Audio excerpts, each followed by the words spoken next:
சற்று முன் கிடைத்திருக்கக்கூடிய தகவல் ஒன்று மக்களே. அதாவது பார்த்தீர்கள் என்றால், பீகாருக்கு இன்று தேர்தல் அறிவிப்பு. இதை பற்றி நாம் பார்க்க போகிறோம். பார்ப்பதற்கு முன்பு நம்ம சேனலுக்கு நீங்கள் புதிய பார்வையாளராக இருந்தீர்கள் ஒரே ஒரு சப்ஸ்கிரைப் பண்ணிட்டு பாருங்கள். பீகார் மாநில சட்டசபையின் பதவிக்காலம் வரும் நவம்பர் மாதத்துடன் முடிவடைகிறது. எனவே அதற்குள் அங்கு தேர்தலை நடத்த வேண்டியது அவசியம். இதற்கான முன்னேற்பாடுகளை தேர்தல் ஆணையம் தீவிரமாக மேற்கொண்டு வரும் நிலையில் இன்று தேர்தல் தேதி அறிவிக்கப்படலாம் என்று தெரிவிக்கிறது.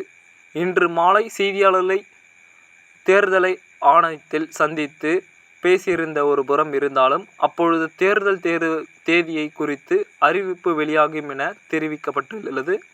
பீகார் மாநிலத்தில் மொத்தமுள்ள 243 தொகுதிகளுக்கு சட்டமன்ற தேர்தல் நடத்தப்பட்டுள்ளது. பீகாரில் தலைமை தேர்தல் ஆணையம் 2 நாட்கள் ஆய்வு மேற்கொண்ட நிலையில் இன்று மாலை 4 மணிக்கு பீகார் மாநில சட்டமன்ற தேர்தல் தேதி அறிவிப்பு உள்ளது என்று எதிர்பார்க்கப்படுகிறது.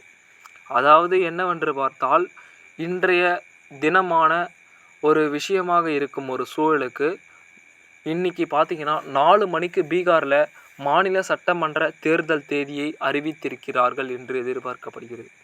பீகார் தேர்தலில் எத்தனை தொகுதிகளுக்கு தேர்தல் நடைபெற உள்ளது? பீகார் தேர்தல் ஆணையர் ஆய்வு இப்பொழுது நடைபெறுகிறது.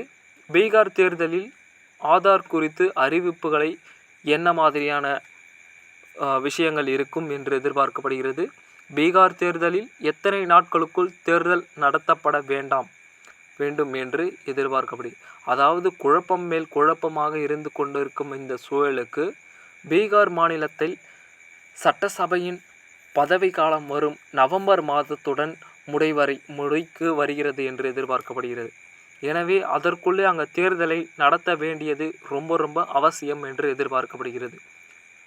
அதாவது இந்த இடைப்பட்ட கால சூழல் தாமதமாக இருக்கும் ஒரு சூழலுக்கு இருந்தாலும் எந்த ஒரு சூழலும் மாறலாம் என்று தான் எதிர்பார்க்கப்படுகிறது. தேர்தல் முன்கூட்டியே அறிவித்து நடைபெறும் என்று எதிர்பார்க்கப்படுகிறது. பொறுத்திருந்து பார்ப்போம். அடுத்து வரக்கூடிய இன்னும் சுவாரஸ்யமாக கண்டுகளிக்க நம்ம சேனலை சப்ஸ்கிரைப் பண்ணிட்டு பாருங்கள். நன்றி, வணக்கம் மக்களே. அடுத்த காணொலியில் சந்திப்போம்.